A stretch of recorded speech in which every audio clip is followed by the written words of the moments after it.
The first-class cabin of United Flight 847 hummed with the quiet luxury of leather seats and crystal glasses, but something was wrong.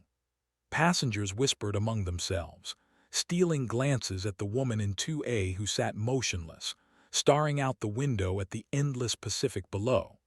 Her dark skin caught the afternoon light streaming through the porthole, highlighting the subtle tension in her jaw.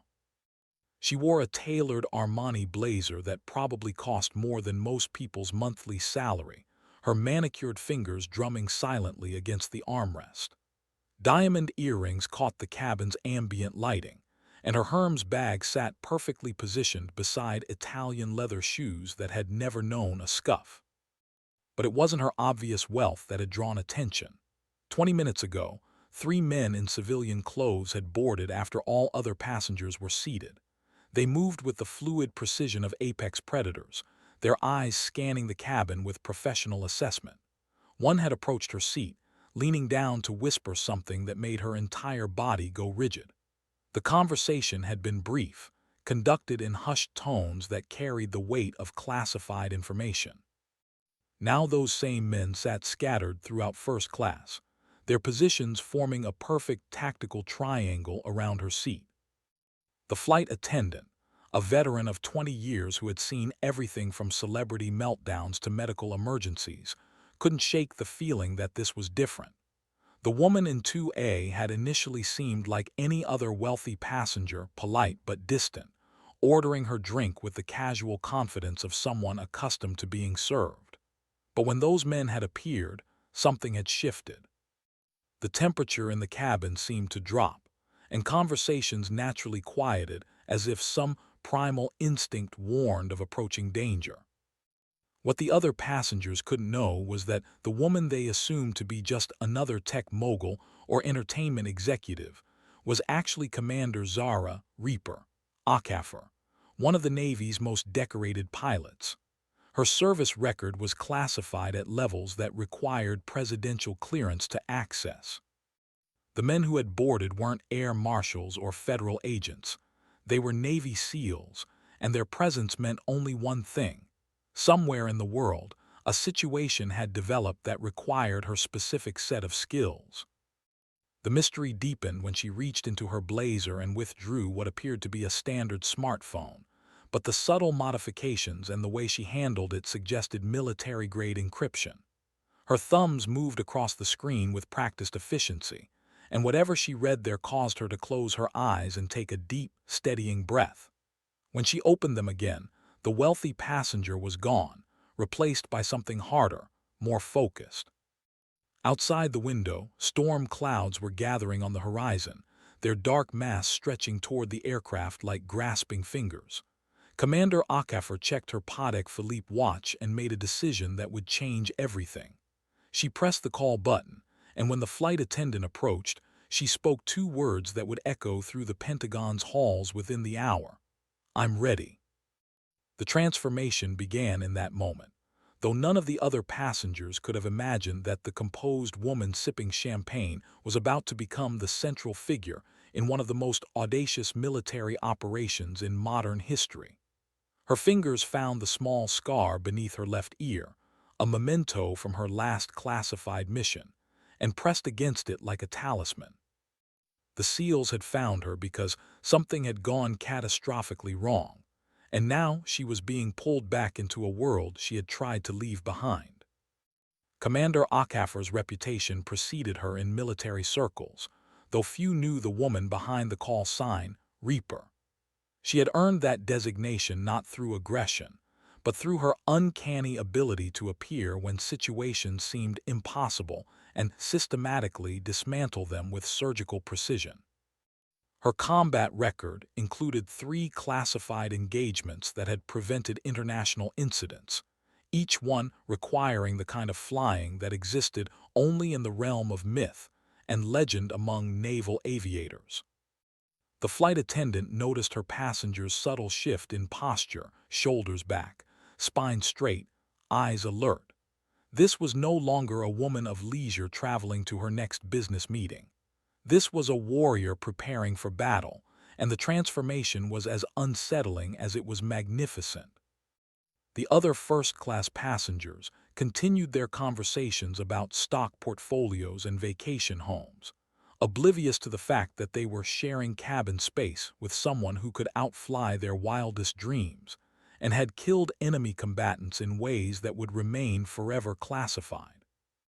As the aircraft approached its cruising altitude, Commander Ockhaffer's encrypted phone buzzed again. The message was brief but carried the weight of national security. Sleeper protocol activated. Extraction point Charlie 7. Your country needs you, Reaper. She deleted the message immediately and closed her eyes, allowing herself one final moment to mourn the peaceful life she was about to abandon once again.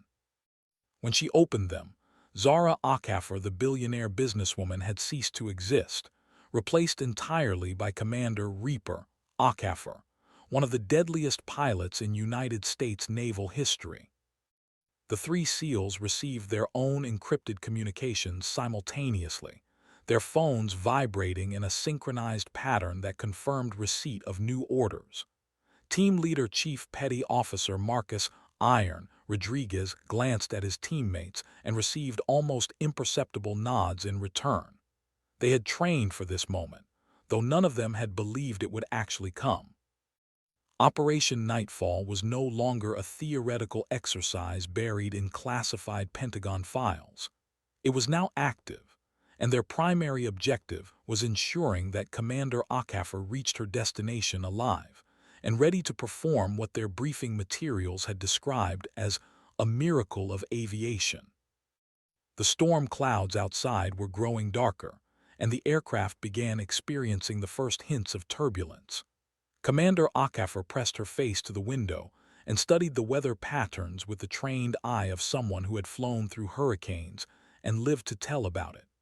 The irony wasn't lost on her that she was being summoned to fly into danger while sitting safely in the luxury of commercial aviation. Her last mission had ended with a promise to herself that she would never again risk her life for causes that politicians would later deny existed.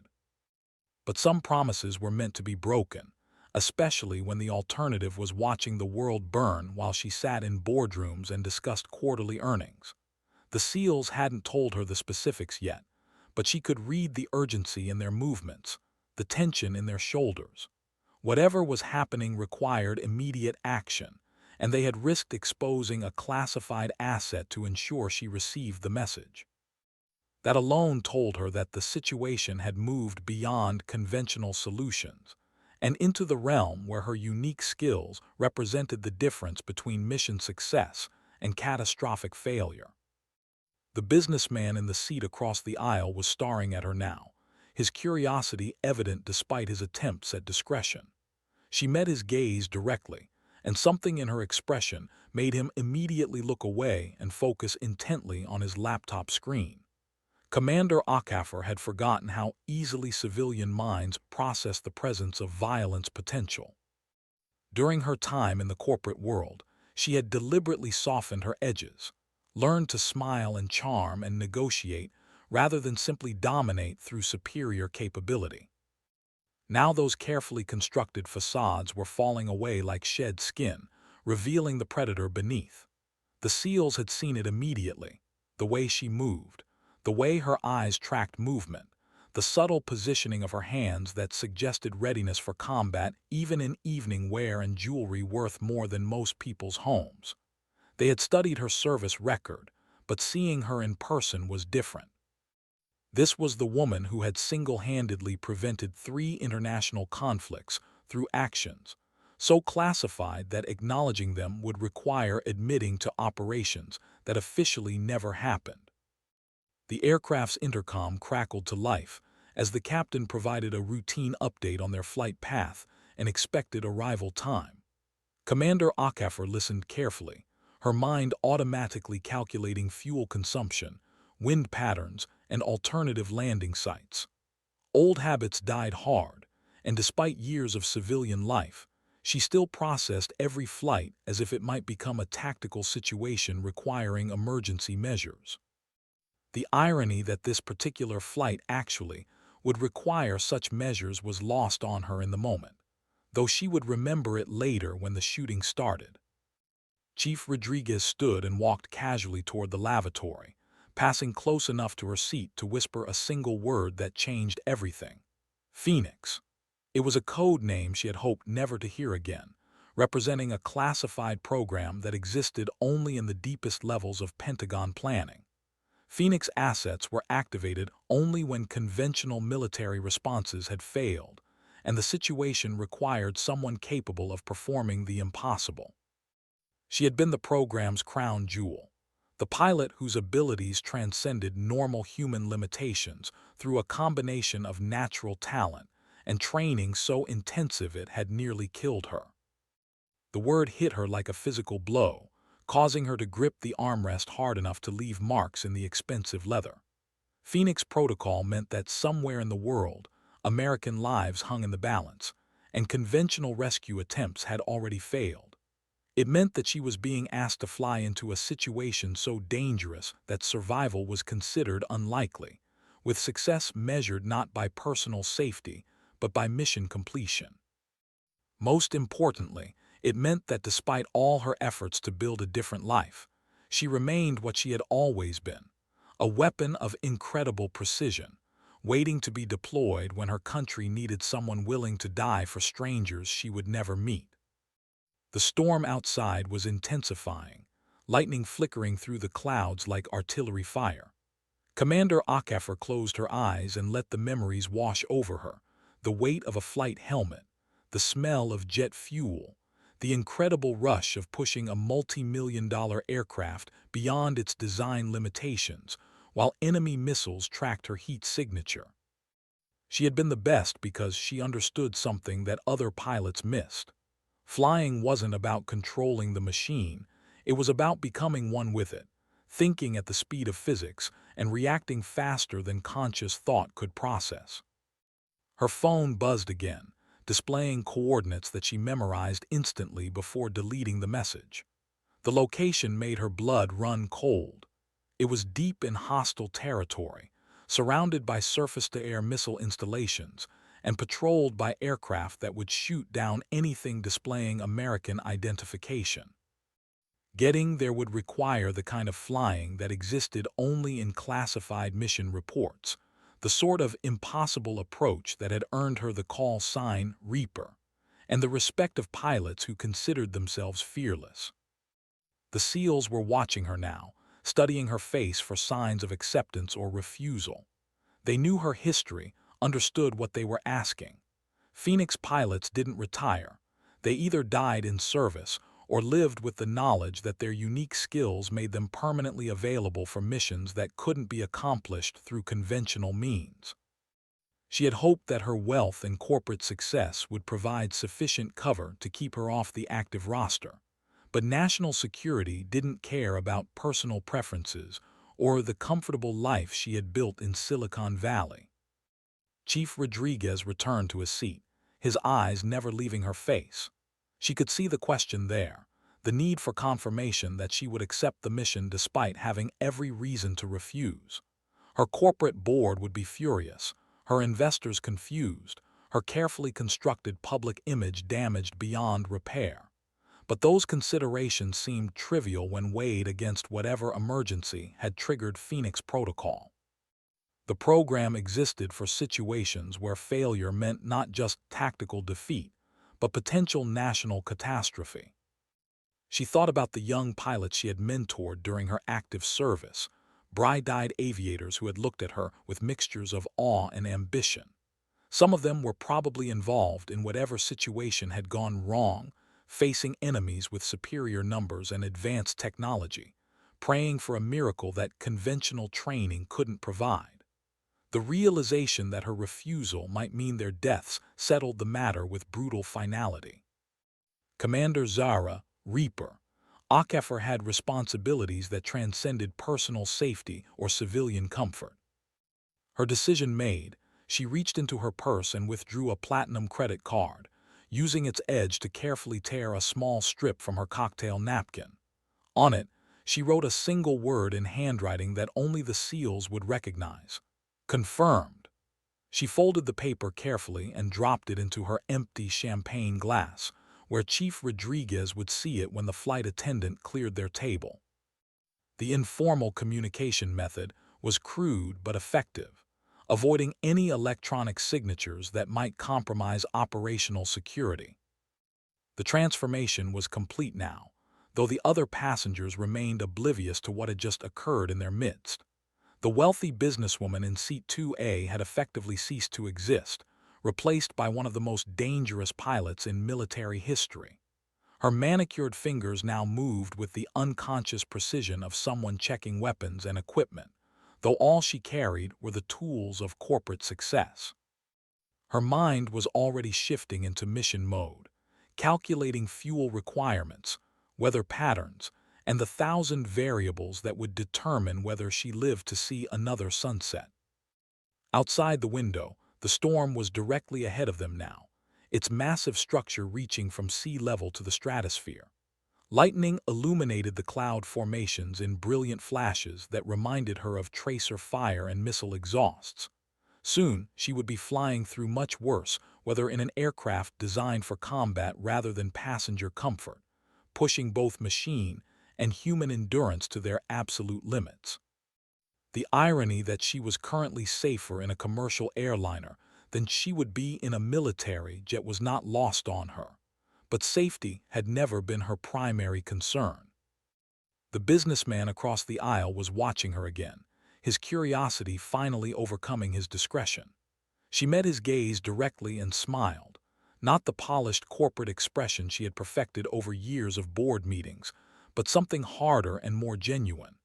It was the smile of someone who had looked death in the face and found it lacking, who had pushed beyond the boundaries of human capability and emerged stronger. The man immediately looked away, some primitive instinct warning him that he had glimpsed something far more dangerous than her expensive clothes and obvious wealth had suggested. Chief Rodriguez received the confirmation signal and immediately began the complex process of activating Phoenix Protocol. His encrypted communications device looked like a standard smartphone, but the hardware modifications made it capable of penetrating any security system and reaching command centers that officially didn't exist. The message he sent was brief and coded. Package confirmed. Proceeding to extraction point Charlie 7. Reaper is active. Within minutes, that message would reach the Pentagon, the White House Situation Room, and a classified command center where military strategists had been desperately hopping for exactly this confirmation. Commander Akafor felt the familiar surge of adrenaline that preceded every dangerous mission, her body's natural response to impending combat. Her heartbeat slowed and steadied, her breathing became deeper and more controlled, her vision sharpened as unused portions of her brain began processing tactical information. These were the physical markers of someone transitioning from civilian mode to warrior status, evolutionary responses that had kept her alive through situations that had killed other pilots with similar training and equipment. The storm outside was magnificent in its fury, reminding her of the first time she had flown through enemy anti-aircraft fire. Then, as now, she had felt the peculiar mixture of terror and exhilaration that came with deliberately choosing danger over safety. Most people spent their lives avoiding situations that might cause death or injury, but combat pilots were different. They sought out the moments when survival depended entirely on skill, courage, and split-second decision-making. It was a drug more addictive than any chemical substance, and she had been clean for 3 years until this moment. The flight attendant approached to offer another drink, and Commander Akafor accepted gratefully. The champagne might be the last luxury she experienced for quite some time, depending on how the mission developed. Phoenix operations were notorious for their unpredictability, often evolving from simple extraction missions into complex combat scenarios that required weeks of sustained operations behind enemy lines. She had learned to savor small pleasures when they were available, knowing that comfort was often a fleeting commodity in her chosen profession. Her corporate life had provided 3 years of consistent comfort in climate-controlled offices, predictable schedules, challenges that could be solved through negotiation rather than violence. She had almost convinced herself that she enjoyed the safety and stability, but now she realized that she had simply been hibernating, waiting for the call that would awaken her true nature. The wealthy businesswoman persona had been a carefully constructed disguise, but beneath it, Commander Reaper Ackhafer had never stopped existing. She had simply been waiting for a mission worthy of her capabilities. The aircraft shuddered slightly as it encountered the outer edges of the storm system, and Commander Ackhafer automatically adjusted her posture to compensate for the turbulence. The motion was unconscious and precise, the response of someone who had flown through weather that would ground commercial aviation indefinitely. Her fellow passengers gripped their armrests nervously, but she found the movement oddly comforting. Soon she would be flying through much worse conditions in an aircraft that responded to her thoughts as much as her physical inputs. Chief Rodriguez caught her eye and nodded slightly, confirming that extraction preparations were proceeding on schedule. The other passengers would never know how close they had come to witnessing history, or that the woman they assumed to be just another wealthy traveler was actually preparing to undertake a mission that would either save lives or add her name to a classified memorial wall that honored heroes whose sacrifices could never be publicly acknowledged. The storm was almost directly overhead now, its massive structure dominating the sky ahead of their aircraft. Lightning flickered continuously through the cloud formations, creating a light show that would have been beautiful under different circumstances. But Commander Ackhafer saw it through the eyes of someone who would soon be flying through similar weather, while enemy radar systems tracked her approach and surface-to-air missiles locked onto her heat signature. The beauty was there, but it was the terrible beauty of combat, where survival and death existed separated by margins measured in milliseconds. Her encrypted phone displayed one final message: package prepared for immediate deployment. Phoenix Actual sends regards and reminds you that failure is not an option, whether window closes in 6 hours. Godspeed, Reaper. She memorized the coordinates and tactical briefing, then deleted everything and powered down the device. The mission was now officially active, and Commander Zara, Reaper, Ackhafer was about to discover whether 3 years of civilian life had dulled the edge that had made her the deadliest pilot in naval aviation history. The Boeing 777 continued its steady approach through increasingly turbulent skies, carrying its cargo of oblivious passengers and one of the most classified military assets in American history toward a rendezvous that would determine the fate of hostages whose existence was known only to a select few in the highest levels of government. Outside the window, lightning illuminated storm clouds that seemed to reach toward infinity, while inside Seat 2A, a legend prepared to be reborn in fire and violence. The peaceful interlude of civilian life was ending, and the legend of the Reaper was about to begin its next chapter.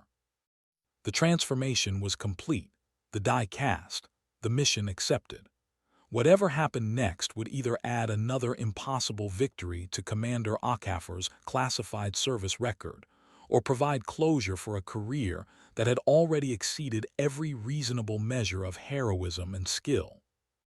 As the aircraft descended toward its destination, she closed her eyes and began the mental preparations that would transform her from passenger to predator, from civilian to weapon, from corporate executive to the most dangerous pilot alive.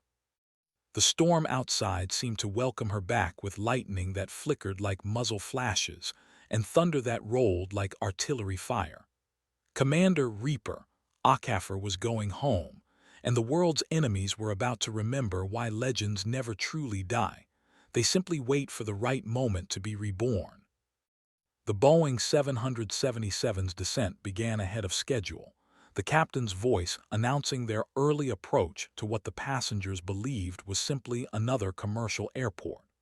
But Commander Ackhafer recognized the slight deviation in their flight path, the subtle changes that indicated they were approaching a facility that didn't appear on civilian aviation charts.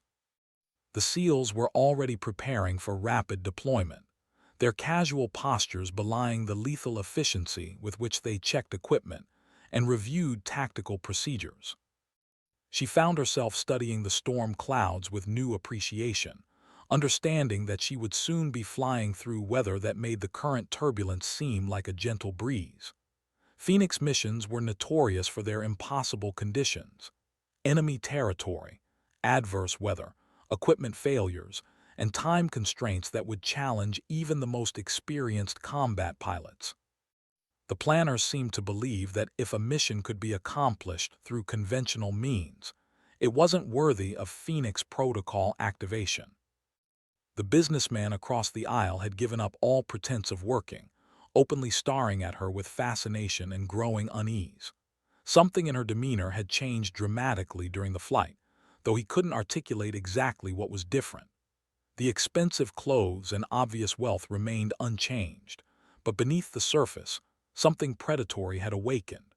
He had the uncomfortable feeling that he was sharing space with someone far more dangerous than appearances suggested. Commander Akafer's training automatically cataloged potential threats and escape routes, her mind mapping the aircraft's interior with tactical precision despite having no reason to expect combat in a commercial passenger cabin.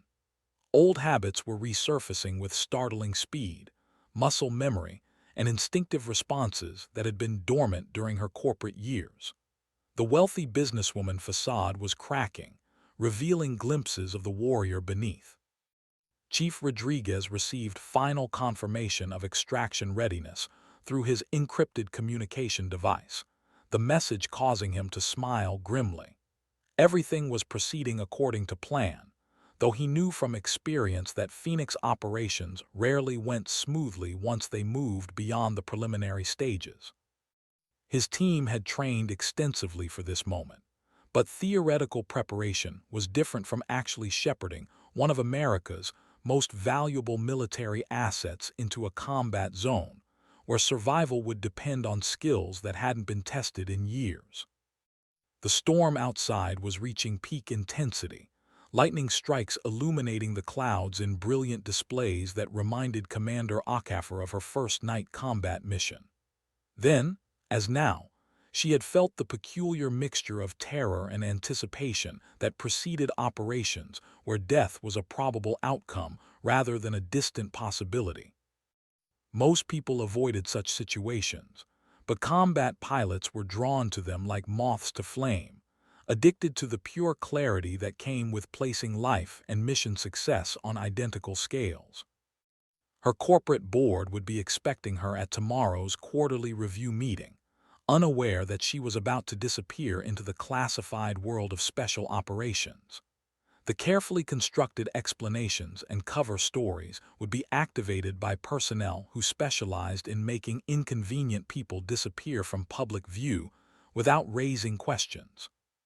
Her wealth and business success had provided excellent cover, but they were ultimately expendable when national security required her unique skills.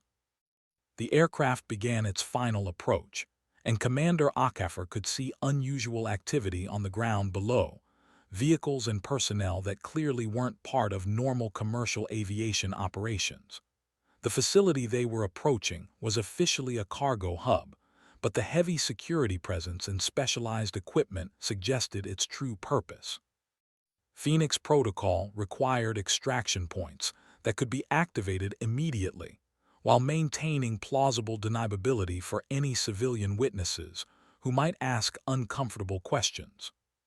She thought about the pilots who might be trapped in whatever situation had triggered her recall to active status, young aviators who had trained hard but lacked the experience to survive truly impossible circumstances.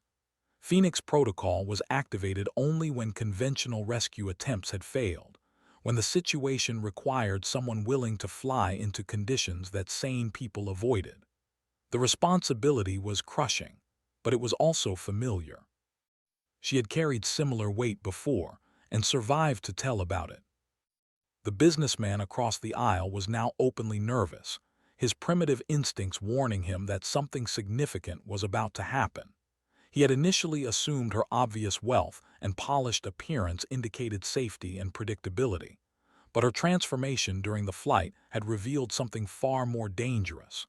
She radiated controlled violence in the same way that expensive perfume suggested sophistication, subtly but unmistakably. Chief Rodriguez and his team were ready for immediate deployment, their equipment checked and their tactical procedures reviewed. They had studied Commander Acker's classified service record and knew they were escorting someone whose capabilities bordered on mythical within military aviation circles.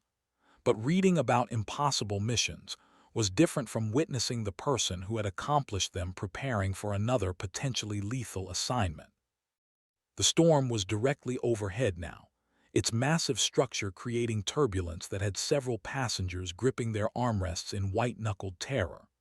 But Commander Acker found the violent motion oddly soothing, reminding her of the controlled chaos of combat flying, where survival depended on making correct decisions faster than conscious thought could process. Soon, she would be pushing a military aircraft through weather that made the current conditions seem mild by comparison. Her encrypted phone buzzed one final time with coordinates for the specific extraction point and confirmation that her aircraft was fueled and ready for immediate deployment. The message included casualty estimates for the situation she was being asked to resolve, numbers that made her close her eyes in recognition of what failure would mean. 37 American servicemen were trapped behind enemy lines, facing superior numbers and advanced anti-aircraft systems that had already claimed 2 rescue attempts. The Boeing 777 touched down smoothly despite the violent weather, the captain's skill evident in the precise landing that barely registered the storm's intensity. But Commander Acker was already focused on the military aircraft that would carry her into combat, her mind shifting into the mode that had made her legendary among pilots who considered themselves fearless. The peaceful interlude of civilian life was ending, and the most dangerous chapter of her career was about to begin. As the aircraft taxied toward the extraction point, she caught her reflection in the window and saw the face of someone who had looked death in the eye and emerged victorious more times than military censors would ever admit.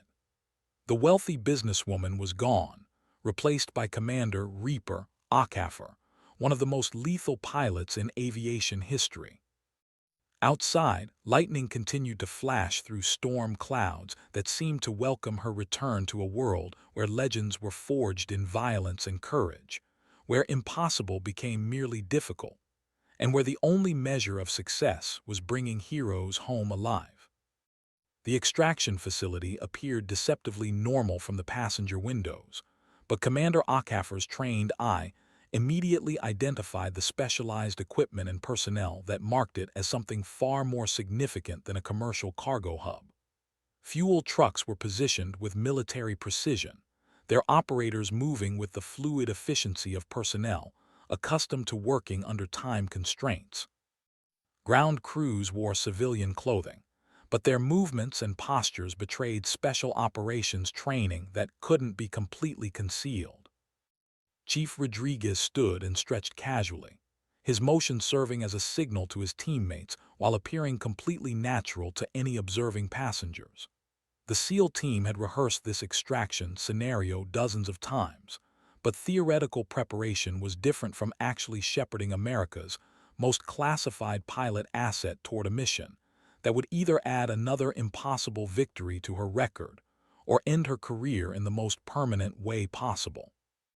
The businessman across the aisle was gathering his belongings with obvious relief, eager to distance himself from whatever dangerous presence he had sensed during the flight. His primitive instincts had warned him correctly that the woman in seat 2A represented something far more lethal than her expensive clothes and obvious wealth suggested. He would later tell friends about the strange passenger who had made him uncomfortable, never knowing how close he had come to witnessing history in the making.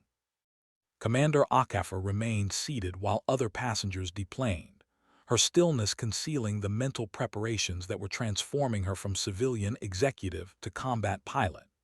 3 years of corporate meetings and quarterly reports had dulled some edges, but the fundamental skills remained sharp beneath the surface.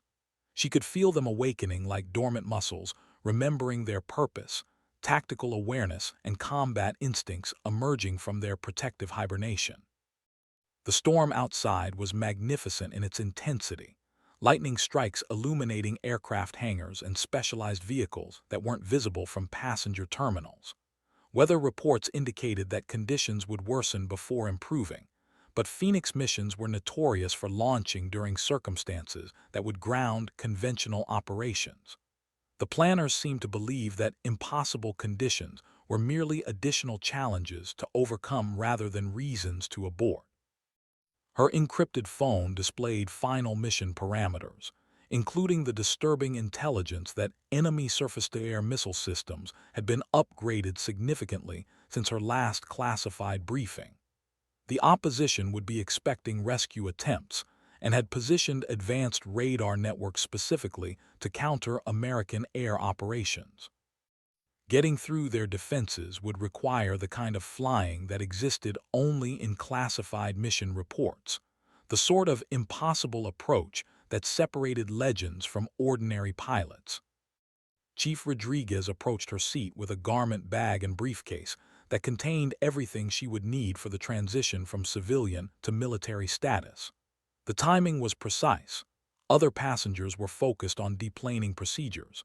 Flight attendants were busy with routine tasks, and the storm provided natural cover for activities that might otherwise attract attention.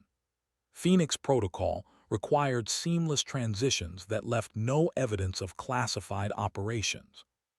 She accepted the materials without comment, understanding that the next few minutes would complete her transformation from corporate executive to combat pilot.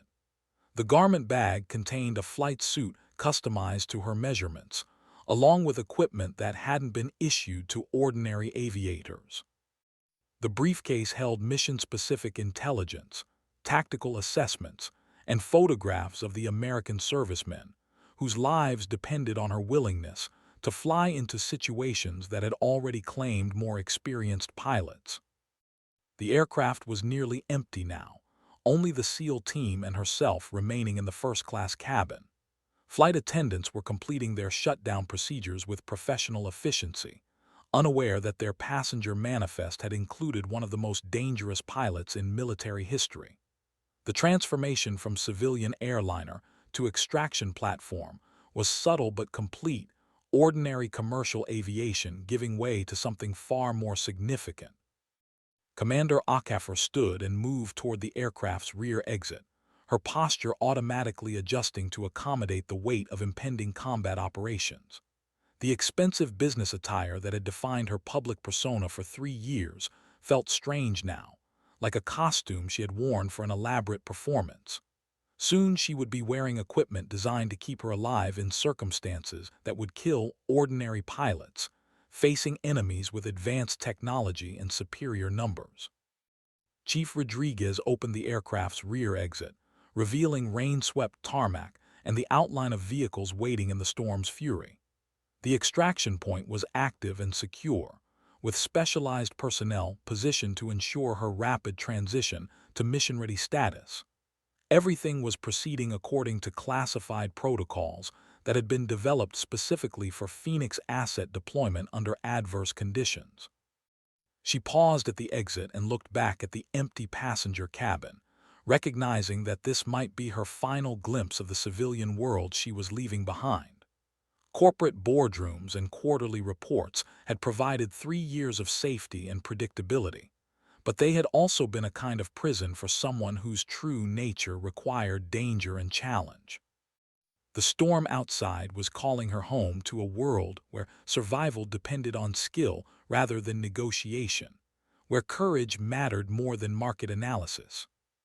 The rain struck her face as she stepped onto the tarmac, cold and sharp, and utterly different from the climate-controlled environments she had inhabited during her corporate years. Lightning illuminated specialized aircraft and ground equipment that confirmed the seriousness of whatever situation had triggered her recall to active status. Phoenix Protocol existed for emergencies that transcended normal military capabilities, requiring assets whose skills bordered on supernatural. Ground crews immediately surrounded her with waterproof coverings and protective equipment, their movements choreographed through countless training exercises. They knew they were handling one of America's most valuable military assets, someone whose capabilities had prevented international incidents through actions so classified that acknowledging them would require admitting to operations that officially never happened. The extraction vehicle was armored and equipped with communication systems that could penetrate any jamming attempt, its interior configured specifically for transporting Phoenix assets to deployment points. Commander Akafor settled into the specialized seating and immediately began reviewing mission parameters, while ground crews secured her civilian belongings for indefinite storage. The transformation was accelerating now, corporate executive dissolving into combat pilot with startling speed. Chief Rodriguez provided final confirmation that all extraction protocols had been completed successfully, his encrypted message reaching command centers, where military strategists had been desperately hopping for exactly this development. The most dangerous pilot in naval aviation history was active and preparing for deployment, bringing capabilities that existed nowhere else in American military inventory. As the armored vehicle moved across the storm-lashed facility toward specialized hangars, Commander Akafor felt the familiar surge of anticipation that preceded every impossible mission. The comfortable life she was abandoning had provided security and wealth, but it had also been slowly killing the part of her that thrived on challenge and danger. Phoenix Protocol had given her permission to become herself again, to embrace the skills and instincts that made her unique among military aviators. The storm outside seemed to welcome her return with lightning that flickered like muzzle flashes and thunder that rolled like artillery fire. Soon, she would be flying through much worse weather in an aircraft designed for combat rather than passenger comfort, pushing both machine and human endurance beyond their theoretical limits. The mission ahead would either add another impossible victory to her classified service record or end her career in the most permanent way possible. But either outcome was preferable to the slow death of civilian safety. Commander Reaper Akafor was going home, and the world's enemies were about to discover why legends never truly die. They simply wait for the right moment to be reborn in fire and violence. The specialized hangar loomed through the storm like a cathedral dedicated to aerial warfare, its massive doors opening to reveal an interior that hummed with barely contained energy. Inside, technicians worked with the focused intensity of people who understood that lives hung in the balance, their specialized equipment and modified aircraft representing the cutting edge of American military technology. The air smelled of jet fuel and ozone, familiar scents that triggered memories of missions that officially never happened. Commander Akafor stepped from the armored transport and immediately felt the change in atmosphere that marked her return to the classified world of special operations. The hangar contained aircraft that didn't appear in any public inventory, machines modified for missions that pushed the boundaries of physics and human endurance. Her eyes automatically cataloged the various systems and weapons configurations, tactical awareness awakening from its 3-year hibernation with startling clarity. The mission briefing area was established in a corner of the hangar, protected by electronic countermeasures and staffed by personnel whose security clearances required presidential approval.